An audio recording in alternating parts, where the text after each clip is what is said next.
Hello guys, so sa video na ito ay papakita ko sa inyo kung paano ang mag-add ng featured channel or featured section sa ating homepage, no? Sa YouTube homepage natin.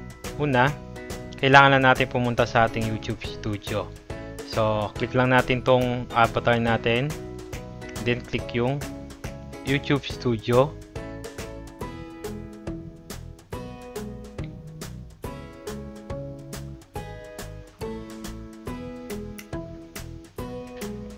And then, punta lang po tayo dito sa customization.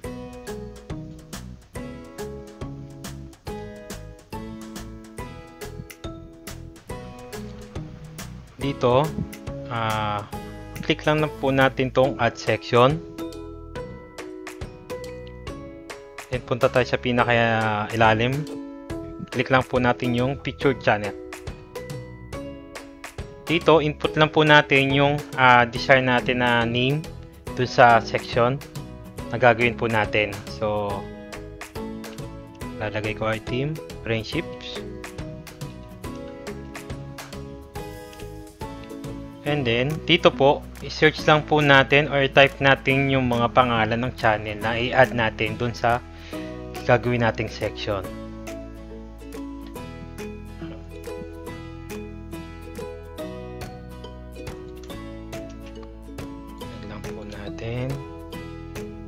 Then select natin yung channel.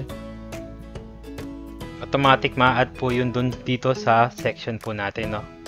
Then pwede tayo mag-add ng another.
And then, pag na-add po natin yung mga channel na gusto nating masama dun sa section or mailagay dun sa section, ay click lang po natin yung done.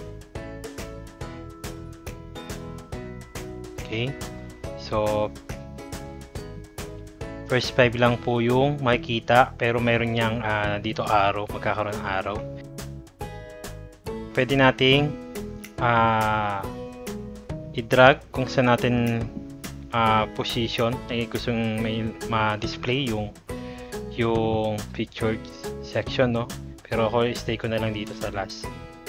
And then click lang po natin yung publish. That's it. Meron na po tayong additional na featured channels sa ating homepage. Punta tayo sa ating homepage.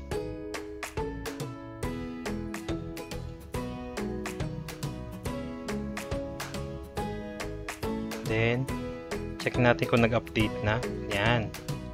So ito na po yung additional na featured channel na in-add natin kanina lang.